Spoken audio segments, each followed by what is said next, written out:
Olá pessoal, continuando o nosso curso de 50 conceitos fundamentais de política, hoje falaremos sobre oligarquia, democracia e soberania popular. Oligarquia é quando uma elite dirigente governa visando os próprios interesses e não o interesse do povo. Aristóteles foi que desenvolveu esse conceito como uma das categorias das cidades-estados. Nesse sistema político oligárquico, o poder econômico e militar está ligado a um pequeno grupo, seja um grupo de família ou seja um grupo de pessoas com interesses comuns. Como eles controlam a maior parte das riquezas, a diferença entre ricos e pobres é gigante. E o povo acaba tendo pouco espaço para decisões políticas. A oligarquia é, por definição, antidemocrática.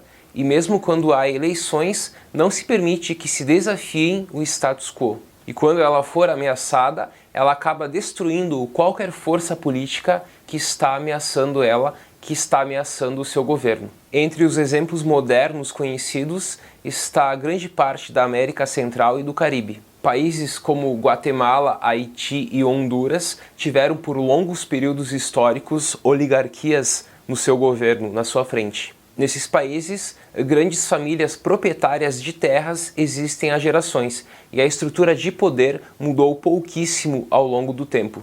Oligarquia, assim, é um sistema político em que uma pequena elite dirigente recolhe recursos de todos e distribui apenas para os seus. Aristóteles afirmou que, embora era um governo de poucos, a aristocracia não era oligárquica, porque ela visava o bem comum. E é também fácil que uma oligarquia seja patrimonialista, uma vez que esses poucos não diferenciam os seus interesses dos interesses do Estado. O próximo conceito que iremos analisar é o conceito democracia. Democracia é um conceito simples, mas muito contestado. Naturalmente, todos nós gostamos da ideia de as pessoas se governarem. Porém, aí vem a seguinte pergunta: como? Elas deveriam governar diretamente ou eleger representantes para o governo em seu nome? E se a opção for a escolha de representantes, como isso se daria?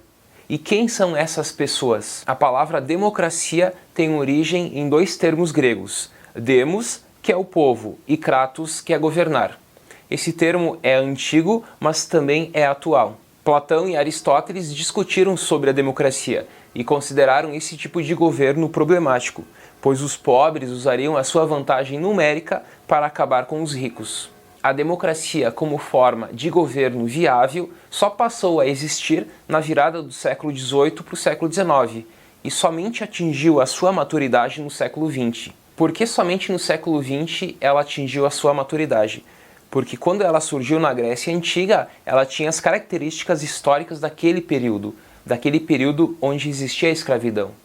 E na virada do século XVIII para o século XIX, com as revoluções burguesas, com a Revolução Inglesa, Americana e Francesa, ela acaba se consolidando e atingindo assim o seu auge no século XX.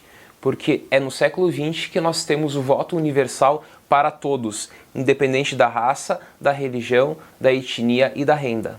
A democracia moderna existe ao fazer com que o poder emane do povo e este, por sua vez, eleja um representante. E, consequentemente, a democracia se tornou a forma predominante de governo no mundo. Churchill, certa vez, disse que a democracia é o único sistema político que pergunta aos poderes existentes se são eles que deveriam continuar existindo. Democracia, assim, é o governo do povo, pelo povo e para o povo. A república é basicamente um governo sem rei e o poder emanado do povo.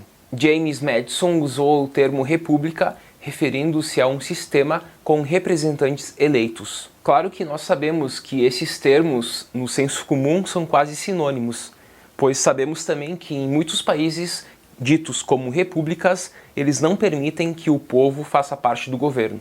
Vimos até agora os conceitos oligarquia e democracia. Falaremos agora sobre soberania popular. A soberania popular baseia-se na ideia de que todos os poderes políticos derivam do povo e não de fontes divinas ou externas. Esse conceito de soberania popular deriva do contratualismo, teoria criada no século XVII por Thomas Hobbes e depois difundida e construída e trabalhada por demais autores, como Locke, Rousseau, Kant e no período contemporâneo John Rawls e outros.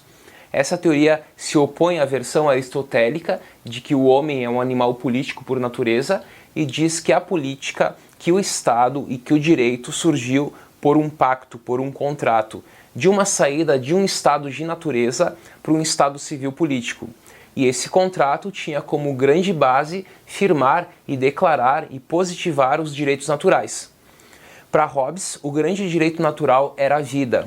Já para John Locke, além da vida, nós temos o direito natural da propriedade e da liberdade. No caso de os governantes abusarem de sua autoridade, o povo teria o direito de se rebelar. Tecnicamente, qualquer forma de governo em que o representante, o governante, visasse os interesses do povo, refletiria aqui a soberania popular. Mesmo uma ditadura absolutista poderia, teoricamente, governar a partir dos interesses do povo.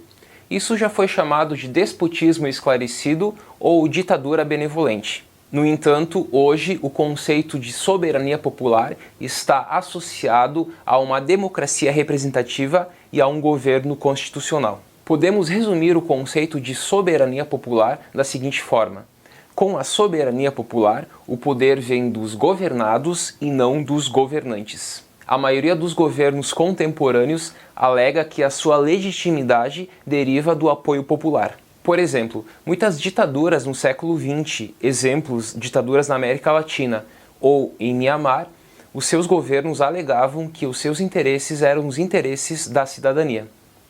Vimos nesse vídeo alguns aspectos do conceito de oligarquia, de democracia e de soberania popular. Até o próximo vídeo.